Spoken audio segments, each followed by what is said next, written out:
नवाण मंत्र क्या माता दुर्गा का मंत्र होता है? ऐसा लोगों के मन में सभी के संदेह होता है कि क्या जो नवाण मंत्र है वह माता दुर्गा का मंत्र है अथवा माता दुर्गा का कोई अलग मंत्र होता है। तो यहाँ पे हम सबसे पहले बताना चाहेंगे कि नवाण मंत्र अलग है और माता दुर्गा का जो है कि मूल मंत्र है वो अलग है।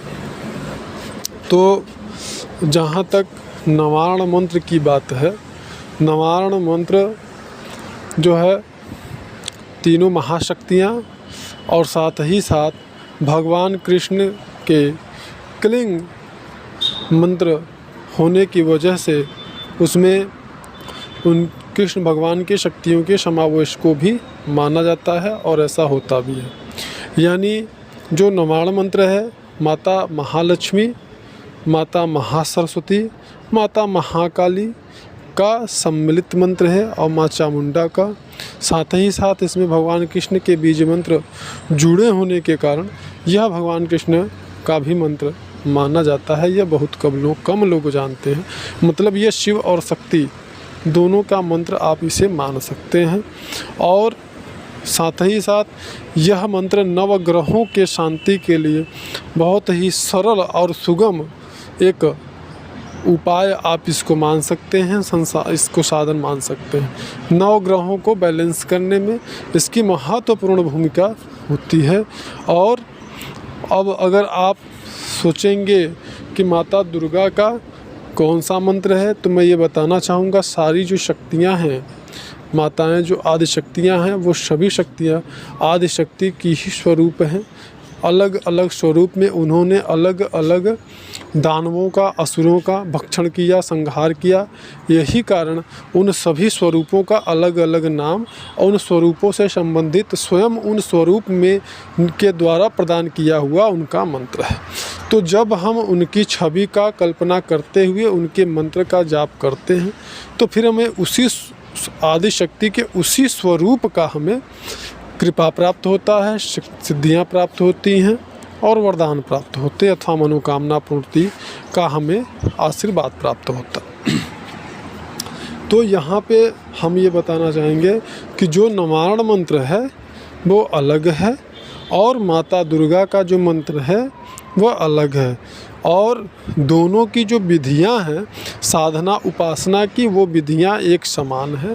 और यहाँ पर मैं ये बताना चाहूँगा कि माता दुर्गा और नवाण मंत्र की जो उपासना है, दोनों मंत्रों की जो उपासना है वह नवरात्रि काल में अथवा गुप्त नवरात्रि काल में बड़े ही हर्षोल्लास के साथ इनकी उपासना बड़े ही प्रसन्नतापूर्वक भक्त बड़े श्रद्धा और भक्ति से सराबोर होते हुए इनकी उपासना नवरात्रि में करते हैं, नवरात्रि के 9 दिन। तो इसमें हम बता दें कि माता दुर्गा का जो मंत्र है, मूल मंत्र ओम दुम दुर्गाय नमः, यह मंत्र माता दुर्गा का मूल मंत्र है। आप इस मंत्र के द्वारा भी माँ दुर्गा को श्रद्धा कर सकते हैं। इस मंत्र की बहुत सारी विशेषताएं होती हैं और जिसमें कि सबसे पहली विशेषता जो प्राप्त होती है साधक को, वह विशेषता यह प्राप्त होती है कि उसकी कुंडलिनी शक्ति जागृत हो जाती है। इस मंत्र के विशेष विधि और दीक्षा में प्राप्त करके इस मंत्र को यदि वह साधना करता है तो। दूसरा, इस मंत्र को अगर साधक एक निश्चित और एक लंबे समय तक विधि विधान पूर्वक अगर जप करता है तो साधक के अंदर इतनी सामर्थ्य और योग्यता आ जाती है कि वह किसी की भी जो कोई भी प्रकार की समस्या है, तंत्र मंत्र से संबंधित अथवा भूत प्रेत से संबंधित ग्रह पीड़ा, ग्रह बाधा, इन प्रकार की जो समस्याएं होती हैं, नज़र दोष टोना इत्यादि, उन समस्याओं को वह साधक खींच करके स्वयं नष्ट करने में सक्षम हो जाता है। उन समस्याओं का वह नाश कर सकता है अपने सामर्थ्य, अपने सिद्धि शक्ति के बल पर। और इसको जो साधक इस मंत्र की सिद्धि प्राप्त कर लेता है, संपूर्ण सिद्धि अगर प्राप्त कर लिया तो वो तो फिर कहना ही क्या है।